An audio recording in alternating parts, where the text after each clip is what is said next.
my FPL Game Week 12 first transfer plans. It is the final international break of the year, but in today's video, we're going to have a look at my first team. I've got 2 free transfers and I am planning on using at least one, but probably both over the international break. There are some price changes early on that could force me to make early transfers as well. We'll discuss that benefit. We'll discuss how we got on in Game Week 11, look at some defenders and forwards that we might be looking to buy going into this week.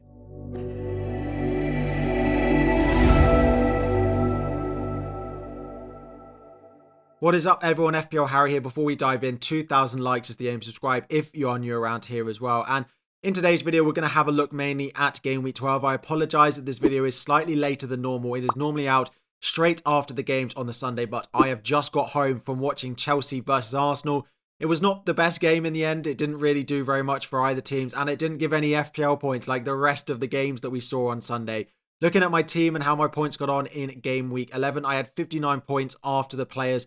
I actually had 60 points because Fabianski got a late bonus. I had 59 on Saturday evening. It was actually 60 because of the Fabianski bonus point that was added on Sunday. And then the 5 players I had on Sunday all blanked and got me a total of 10 points. So I finished on 70 points overall. That is 7 above my safety score. It did give me a green arrow going into the international break, which is always a really, really nice feeling. 126k up to 79k into the top 100k for the first time this season. I did make a slight decision with my benching that I could have played Wood or Semenyo. That one didn't mean anything. I made one good decision in playing Fabianski over David Raya, and I made one bad decision in playing Rico Lewis over Mykolenko. So all in all, I got it slightly right because Fabianski and Lewis is better than playing Mykolenko and Raya, but not generally much to write home about. A lot of the points did come from a few players. We had Salah with the captaincy getting 28. Very, very happy with him as a pick. And of course, since I've made the Haaland switch, the player that came in was Matheus Cunha of Wolves, along with Aït-Nouri. Both of them very impressive. So nice to go into the international break. Of course, I rolled my transfer. Maybe I should have used it ongoing for a defender, although Diego Dalot did get taken off earlier on before the clean sheet was banked. I could have gone with Konate. So maybe I should have used the defensive transfer. I should have just played Mykolenko. But 70 points, a green arrow, international break. I'll take that. So just having a look at how things are lining up going into Game Week 12. And it is finally time for the Arsenal and Chelsea runs to start. And we've got triple Arsenal in place. I need to see a bit of improvement in terms of actual output, in terms of points. Defensively, their underlying data has not been bad. Bukayo Saka wasn't massively involved for Arsenal in that game against Chelsea. And to be honest, nor was Cole Palmer. Both of them have been seen limping. Saka came off about 80 minutes in, and Palmer, after the game, has been videoed leaving the stadium with a slight limp. I would be very surprised if either of those two go on international duty. It looks prime for both of them to be withdrawn from those squads, being given a couple of weeks off, and hopefully they are ready and raring to go in Game Week 12. Of course, I don't know they're going to be pulled out, but I think it is likely. And Burma, I'm very happy with, continues to just tick along very, very nicely. We also have Mo Salah in there, who currently has the captaincy armband. Cole Palmer, with the vice captain going away to Leicester, may well end up with it. If he's fully fit and available, I will reconsider that. But at the moment, going into the international break with Salah getting the armband with the 3rd consecutive week. We've got Semenyo in my midfield, who did blank, but he did have some chances. He does continue to look lively and plays a Brighton team who are playing quite well. We've got Cunha up front, who I'm very happy with, and then Solanke and Chris Wood. One of those has to be dropped to the bench. Chris Wood has Arsenal away. Solanke has Manchester City away. So we're starting Solanke against that Manchester City defence. At the moment, Rico Lewis is starting just because I plan on selling him over the international break. It is probably my most likely transfer. So Mykolenko will remain on the bench because the replacement for Lewis will be the one starting. But if I didn't make a defensive transfer, I probably would play Mykolenko over playing Lewis. Elsewhere on my bench, I would like to have Greaves back fit and available at some point, but he's still red flagged. Fabianski does have Newcastle away, so we're going to go back with Fabianski on the bench and Raya in goal for the nice run of fixtures that Arsenal do have. Fingers crossed they can start getting me some points because I'm tripled up and there are too many blanks happening week in, week out for them. But we've held them for this Game Week 12 fixture run. We're hoping that Palmer and Saka get a little bit of international break off. I don't mind my team for this week. I've got 2 free transfers. I think I could do with a potential forward. We'll talk about Solanke. We'll talk about Rico Lewis as well as potential sales this week. So we're going to start off by having a look up front and Dominic Solanke. With the blank against Palace where they lost 1-0, we all thought it was time to sell him. Then he did really well against Aston Villa. And then we've seen a similar performance from Spurs against Ipswich. Now they've got Manchester City away. I just don't think he's worth the money. I think it's time for me to get rid of Dominic Solanke. There's a small chance I keep him, but I do think there are a lot of other forwards that I'm looking at. 3 real names are the ones that I'm looking at. The one that's not on this list that you might potentially want to look at is Visa of Brentford. The issue is I have in burn mode. Their big money signing Thiago is also back in training. Now, I don't think Visa can be dropped the form he's showing, but also the fixtures after the next couple start to get a little bit worse. So despite Visa looking a fantastic option, if you've got him, you've had a lot of points over the past couple of weeks since he's returned from injury, but there are others I'm looking at. The most expensive of which is Alexander Isak. He is up to 8.4 million now. West Ham at home this week on the Monday night. Palace, Liverpool, Brentford. They do look like they're starting to click into gear. A few results on the bounce now. Alexander Isak with a goal and an assist against Nottingham Forest this week. I'm just 8.4 is quite a lot of money to spend when I might need some of it to go and upgrade my defenders. The next one is going to be Jackson, and actually I think he's now the least favourite out of all of those. I've not been as impressed with him as a Chelsea fan over the last couple. Now, there have been some difficult games, and in the games like Leicester and Southampton, he will absolutely get chances, and even Villa and Spurs are teams that do give up chances, so I don't mind him at all. But if I was going to be spending that money, I think I would be buying Alexander Isak for slightly more because he is on penalties and he plays more minutes, as we saw in Nkunku come on for Jackson in that Arsenal game. The one I'm actually most likely to go and buy, I think, is João Pedro at 5.4 million. Of course, he's just come back from injury, hasn't started a game yet for Brighton, but you can see when he came off the bench for them against Manchester City, picks up a goal and assist, how focal he is. And the thing is, yes, there's the big doubt. The big doubt, first of all, before I talk about why I like him, is the minutes. He's just come back from injury. Is he going to be thrown in straight away? Is he that important? Could Welbeck and Ruta continue to play? Could Ferguson get more minutes than João Pedro? Personally, I don't think these things are the case. When they play 3 times a week, might they be a little bit conservative with him, but given his slight injury record that he has had at the club, maybe. That's what puts me off. But then he's 5.4 million. He's the most underpriced player probably in the game this season. And we knew that at the start of the season before he got injured. The fixtures coming up for them now are really nice. They have about the best run of fixtures between now and about game week 25. Over 10 game weeks that you can start him pretty much every week.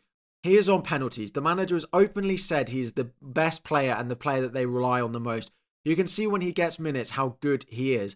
And when I compare him to players who are more expensive than him, than Jackson and Isak, and I ask myself, do I even think Isak outscores João Pedro? And I can't answer that without a little bit of hesitation. And then I'm paying 3 million more for Alexander Isak. Then I'm just like, well, just go and buy João Pedro. He's 3 million more. He's 3 million less than the other options, or 2.5 million less. And I think he's equally as good in terms of his potential output. So right now, I just think Solanke down to João Pedro is the way to go. Now, if you remember in the first international break, a lot of us, including myself, bought João Pedro over the international break, and he went for a late call up to Brazil, got injured, and I don't think he featured at all. I think he made 1 appearance off the bench. I'm not going to be doing that again. If I buy João Pedro, it'll be right close to the deadline. I'm not going to be moving early on it, I don't think. I definitely going to be waiting until at least I hear the full Brazil squad and not making sure he gets called up late. I'd be very surprised given he's just come back from injury, so I don't think that's going to happen. Right now, João Pedro in for Solanke, freeing up some money is probably the number 1 move. And that move would offer something quite exciting as a potential second transfer for me this week. That would be selling Semenyo up to Bruno Fernandes. Bruno Fernandes just with a nice haul with, I think, a goal and 2 assists for him in that fixture in game week 11. He's on penalties. There are some nice games on the horizon. There are some more difficult ones in there as well.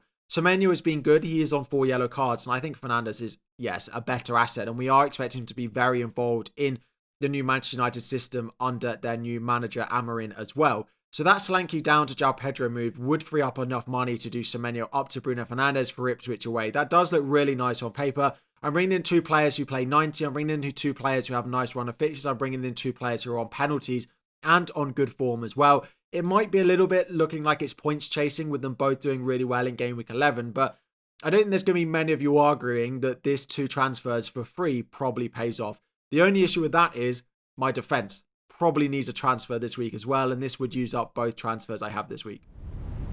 So just to have a look at those defenders, because I am probably starting Lewis or Mykolenko this week, and I don't love either of them with the fixtures they've got. I could start one of them, but I do think probably it is worth making a transfer. Now, there are lots of defenders I look at, and a lot of them starting good fixture runs this week. First one is Konate, who is definitely my number 1 pick. I like a Liverpool defender for the long run. I absolutely want to get one in. I just wonder in the next 3 after this, Manchester City at home, Newcastle away, whether they get that many clean sheets and whether I could wait a little bit and buy them further down the line and use my transfers elsewhere. I haven't got Diego Dalot in here early because, of course, he got subbed off before the 60th minute, but I still think he's a decent buy. Mazraoui looked pretty good in this fixture as well, so I could go to a Manchester United defender. De Ligt is probably the safest as well. Lewis Hall, again, impressive. No clean sheet against Nottingham Forest, which I did expect, which is why I didn't buy him. But West Ham at home in game week 12 and some nice run of fixtures, and he's very cheap at 4.3. If I was to buy him, I could, for example, sell Greaves and just use a little bit of my money in the bank to do that. Then you have a few slightly more expensive ones. We've got Luca Dean and Robinson. Luca Dean does look like their first choice at the moment. Some nice home games, and if I could bench him in some of the more difficult ones, like that game week 13 away at Chelsea, he could work. Similar with Robinson, he works quite well if you can rotate him, both at the same price. If I had to pick one right now, I think I would go with Luca Dean out of the two, although those European fixtures creating a bit of fatigue does put me off, and actually the one that I look at the most might be Kadioglu of Brighton. He's slightly cheaper, should be pretty nailed. The only issue is he has a slight knock, which meant he didn't feature at all against Manchester City. So if I'm going to buy him, I have to wait and see. And away at Bournemouth is probably not worth a transfer this week anyway. So Konate is my number one pick, absolutely. I don't know whether it's necessarily worth it this week because of the next couple of fixtures, but he's the one I want long term. And I do think it's worth me buying either Lewis Hall or Kadioglu in place of probably Mykolenko at some point just to have a strong fourth defender. So just to wrap up what this means for my lineup going into the game week 12, well, deadline in 2 weeks, so we've got a bit of time. I don't plan on making early transfers just because I do have Palmer and Saka both flagged. There's not loads of price changes that I think will really force it, but I will have a look, and it is impossible that I make some early transfers. I haven't made them at time recording, and I don't plan on making them on Sunday evening either. So you should be fine by the time you see this that I haven't made any transfers, and I will be waiting a fair few days, I think, before I make them. But if something crazy happens, I might end up, but I doubt it. So we are going to start with David Raya in goal, given the fixtures they have coming up. Aït-Nouri, Gabriel. And the moment it's Lewis. At the moment, it's him over Mykolenko, because I do think I'll probably buy a defender by the deadline. But that double switch of Solanke to João Pedro and Semenyo up to Fernandes is really tempting. To be honest, if I had to say what my most likely thing is, I actually think that double switch is the most likely. Solanke to João Pedro and Semenyo up to Bruno Fernandes, and then play one of Lewis and Mykolenko for 1 week, and then make a defensive transfer going into game week 13. The rest of my front eight would look pretty nice. It would leave me quite cheap up front with Wood, Cunha and João Pedro, and a few benching decisions over the next few weeks. So although those two transfers look like they are great on paper, it does give me a benching headache. So don't necessarily know if that's something I want to lock myself into. But over the Christmas schedule, it might just be the best thing for me. So again, no early transfers. Salah with the Campsy armband, Saka and Palmer with the yellow flags. The plan right now would be Solanke to João Pedro, because I think he's just a great value pick, and Semenyo all the way up to Bruno Fernandes. It would still leave me money in the bank to do some defensive moves over the next couple of weeks as well. Any questions you have about your team going into the international break, drop them all in the comment section down below. As I said, there will be a wildcard draft going into game week 12. And actually, just while we're there, to answer a few more of your questions, just before we wrap up the video, the first thing is the wildcard draft. That should be out for you on Wednesday morning at about 9:30. The next one is what should you do with Spurs? Personally, I'm going to be looking to sell them. There's too many hit and miss performances. We saw this, we saw Palace. In between that was the Villa game. It's too much for me now. I'm going to be looking to sell Solanke and not really invest elsewhere until I see consistency despite the strong underlying data that they do put. And then the final one is Erling Haaland. Again, it's easy for me to say, yeah, sell Erling Haaland because I don't have him and the points I've got as a result continue to look good. If it allows you to get Palmer, Saka, Salah with their upcoming run of fixtures, I still think it is probably the way I'd go, given how well some of these cheap forwards in the likes of Chris Wood previously, in the likes of Cunha, in the likes of Visa, João Pedro are looking like they can perform, or even Isak as well. I'm not sure it's worth it because he really has to score more than one goal for it to be worth it. Just one goal in a game is not really worth it for the price he is. So I think I'm going to edge and say, yeah, I probably would sell him despite Spurs not being great defensively either. So those are a few questions. Sorry, just to add that on at the end of the video. This is my team going into the week. It might be a couple of transfers, but at the moment, I'm just going to hold fire and see what happens over the international break because I have been burnt so far this season already. Thank you for watching. 2,000 likes is the aim. Subscribe if you are new around here. Drop any questions you have in the comment section down below, and I'll be back again very soon.